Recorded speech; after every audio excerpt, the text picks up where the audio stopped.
आओ बच्चों, आज हम पढ़ते हैं पाठ 6 लिंग।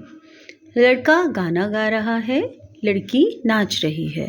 दादाजी टीवी देख रहे हैं, दादी जी मंदिर गई हुई हैं। मुर्गा बोल रहा है, मुर्गी दाना चुग रही है। नौकर गाड़ी साफ कर रहा है, नौकरानी घर की साफ सफाई कर रही है।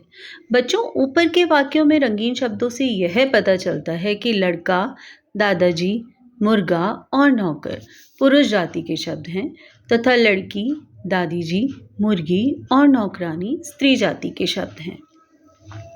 संज्ञा शब्द का जो रूप स्त्री जाति अथवा पुरुष जाति का बोध कराता है वह लिंग कहलाता है। लिंग के भेद। हिंदी भाषा में लिंग के दो भेद होते हैं, पुल्लिंग और स्त्रीलिंग।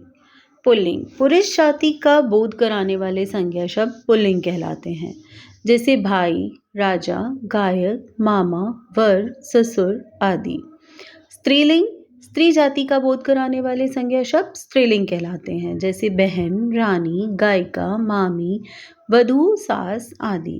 पुल्लिंग तथा स्त्रीलिंग शब्दों की पहचान सभी तरह के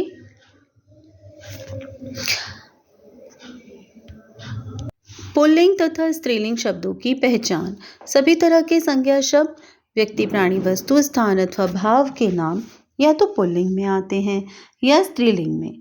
जब हम संज्ञा शब्दों का प्रयोग वाक्य में करते हैं तब हम उनके पुल्लिंग या स्त्रीलिंग होने का पता चल जाता है। जैसे नीचे दिए गए वाक्यों को ध्यान से पढ़िए। मेरा बेटा दौड़ता है, मेरी बेटी दौड़ती है। दोनों वाक्यों में आए संज्ञा शब्द बेटा और बेटी क्रमशः पुल्लिंग और स्त्रीलिंग हैं। पुल्लिंग शब्द बेटा के साथ मेरा, दौड़ता है आदि शब्द आते हैं। स्त्रीलिंग शब्द बेटी के साथ मेरी, दौड़ती आदि शब्द आते हैं। इस प्रकार से वाक्यों में आए क्रिया शब्द लिंग के अनुसार प्रयोग होते हैं। विशेषण शब्दों द्वारा भी लिंग की पहचान की जा सकती है।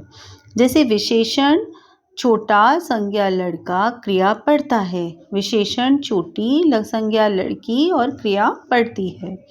इसी प्रकार से अप्राणी वाचक संज्ञा शब्दों के साथ भी विशेषण और क्रिया का प्रयोग कर हम लिंग आसानी से जान सकते हैं। जैसे मैंने अच्छी पुस्तक खरीदी, विशेषण संज्ञा क्रिया। मैंने बड़ा ताला खरीदा, विशेषण संज्ञा क्रिया। पहले वाक्य की संज्ञा स्त्रीलिंग तथा दूसरे वाक्य की संज्ञा पुल्लिंग है। यह इनमें प्रयुक्त विशेषण और क्रिया शब्दों से स्पष्ट हो जाता है। कुछ अन्य पुल्लिंग तथा स्त्रीलिंग शब्द याद कीजिए। पुल्लिंग शब्द हैं ऊंट, स्त्रीलिंग ऊंटनी, माली, मालिन, युवक, युवती, श्रीमान, श्रीमती, छात्र, छात्रा, चूहा, चूहिया, लेखक, लेखिका, दास, दासी, बुद्धिमान, बुद्धिमती, भाई, बहन, बैल, गाय। शिष्य, शिष्या, आदमी, औरत, सेठ, सेठानी, गायक, गायिका, वर, वधू, सुनार, सुनारिन, शेर, शेरनी, कवि, कवयित्री, बलवान, बलवती, नर्तक, नर्तकी, हंस, हंसनी।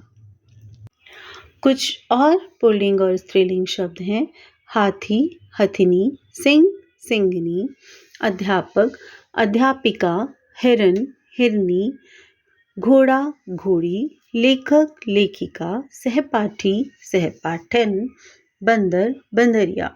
वस्तुओं, भावों और स्थानों वाले शब्दों में पुल्लिंग स्त्रीलिंग का अर्थ नहीं होता। प्राणियों के नामों की तरह इनमें स्त्री और पुरुष शब्द का जोड़ा नहीं बनता है। इनमें कुछ शब्द हमेशा स्त्रीलिंग के रूप में तो कुछ शब्द हमेशा पुल्लिंग के रूप में प्रयोग किए जाते हैं। जैसे पुल्लिंग में पर्दा, अभ्यास, पाठ, कोआ, शनि, मंगल, चीन, भारत, श्रीलंका, धूप, दुख, हथौड़ा, पानदान, मिलाप, पेड़, पैसा आदि। स्त्रीलिंग है बात, किताब, भूमि, अमावस्या, गंगा, हिंदी, अंग्रेजी, आशा, आयु, गर्मी, सर्दी, भाषा, बोली, राशि, नदी, आय, मृत्यु, गंध, तितली, कार आदि। हिंदी भाषा के अंतर्गत कुछ शब्द ऐसे भी हैं जो सदैव स्त्रीलिंग या पुल्लिंग शब्द के रूप में प्रयोग किए जाते हैं। इनका लिंग परिवर्तन करने के लिए क्रमशः नर या मादा शब्द जोड़ते हैं, जैसे छिपकली, नर छिपकली, चील, नर चील, मच्छर, मादा मच्छर, भालू, मादा भालू। दोनों लिंगों में प्रयोग होने वाले हिंदी भाषा के शब्द हैं प्रधानमंत्री, राष्ट्रपति, इंजीनियर, डॉक्टर, खिलाड़ी, मैनेजर आदि।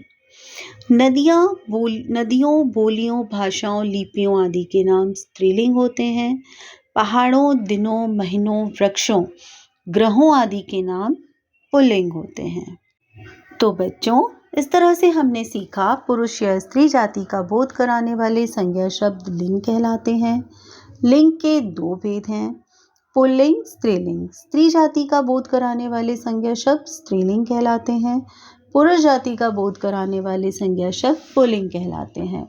सभी संज्ञा शब्द स्त्रीलिंग या पुल्लिंग होते हैं।